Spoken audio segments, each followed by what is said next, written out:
Okay, so the second thing I want to share with you guys, again from a local and Colorado native, is just the expense and the unexpected costs associated with the hobbies and just the lifestyle that hopefully you're moving out here for. You know, you come out to Denver with all these expectations of every weekend, I'm gonna be going up to the mountains and skiing in the wintertime. Oh, and I'm gonna be going camping in the summer and get out on the lakes and go paddleboarding and doing all these great activities. And you know what? I don't blame you. That's why I still choose to live here in Colorado.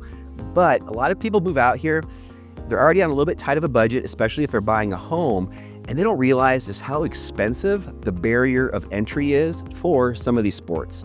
And you know, Colorado is probably most famous for skiing, so I'll use this as my example today. But when you start adding up all of the miscellaneous costs when it comes to skiing, especially maybe for a family, let's just use an example of a family of 4. Nobody really is that experienced yet. You know, maybe the husband or wife, or you know, maybe some of the adults in the family have a little bit more experience. Maybe they've skied in the past. But overall, everybody that's moving out here is pretty much a beginner or just kind of getting started for the first time. So in an example like this, let's just add up a few of these costs. First off, you're gonna all have to get passes, either whether it be a day pass or a season pass. You know, a few mountains this past year actually went above $300 just for one day on the mountain. Aspen and Vail, I know for sure, went over this $300 barrier. But also I know a lot of other mountains are still in that $250 to $300 range, which still is just insane when you think about taking your family of 4 skiing for the day. So we're talking first, lift tickets. Let's just go $250 a person for 4 people. We're already at $1,000 for the day. We've got equipment, whether you're renting or buying. Significant expense here. If you're renting, this is going to be another $60 to $80 a day.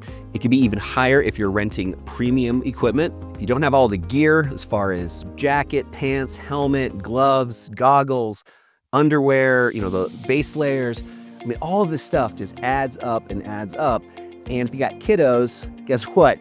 All that expensive stuff you're buying for them, they're gonna grow out of it in a year or two. So you're gonna have to buy all that stuff again and probably another time before they finally get to the age where they're buying it for themselves or, you know, whatever. So again, we got lift tickets, we got equipment, we got gear, and then you gotta get up there. Now I'm gonna talk about this a little bit more in another point here in a second, but on top of all those expenses, you also just have the convenience of whether you're staying up in the mountains for the weekend, or at least for a couple days to avoid that back and forth commute from Denver, or if you are going up just for the day from Denver, you need to first make sure you have a reliable car, definitely something that's all-wheel drive and has good tires on it. And on top of the vehicle, you're also gonna have to spend money on gas. You know, gas is pretty expensive today. We're at $3.50 a gallon, so there and back, you're looking at probably $40-ish of gas. So, you know, you add all this up for a family of 4 just to go up for a weekend, you could be looking at significant expenses. We're talking maybe $2,000 to $3,000, and that, you know, could take you on a vacation somewhere for a week. So it is just crazy how expensive some of these sports have gotten in the last few years. So, you know, just keep that in mind. I don't want that to be a deterrent. I think what's more important is just to realize that when you get out here, I think what's best to do, in my opinion, is to kind of pick one activity per season and really just go all in on that. So let's just say it's skiing. For the next few years, that's what you guys are all gonna get into, so that's where you're putting your money. You're not kind of dabbling in that, but then you also really want to get into mountain biking and maybe get all the camping gear and start really getting into backpacking.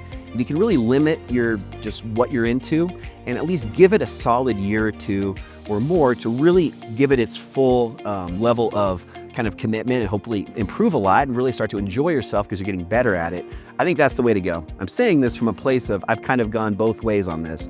You know, I've kind of tried out little things and spent a lot of money and then realized it's just not for me, and that was kind of a sunk cost. You know, one of those for me was road biking, so, you know, cycling. But anyways, just making that point, guys, that I think you really need to just be aware that there are going to be a lot of costs associated with any of the hobbies that hopefully are, again, why you're coming out to Colorado in the first place. You know what? Before we move on, just like that last point, I'm going to share with you guys another local insider tip. So when it comes to skiing, the best thing you can do if you want to save money, especially if you got younger kiddos that are, you know, getting a lot bigger every year and you're going to have to consistently upgrade their equipment and their gear, in the late spring, typically a lot of not only the ski areas, but also a lot of places in Denver. One of my favorites over the years was always Christie Sports will put out their big spring sales where they're just trying to liquidate any remaining gear that they have from that previous season. So if you're able to maybe move out here at a time of year where you're just missing the ski season, or maybe you're just getting out here and you've got rental gear for the first year, utilize this opportunity to buy gear at a significant discount. Again, a lot of this is late spring when the season's kind of winding down, but also you'll be able to find some of these in the early fall as well. If you guys are in Denver, in the Wheat Ridge area, my favorite ski shop I used to always go to as a kid, also great for rentals, which you can actually rent the skis for the entire season, is a place called Larson's Ski and Sport.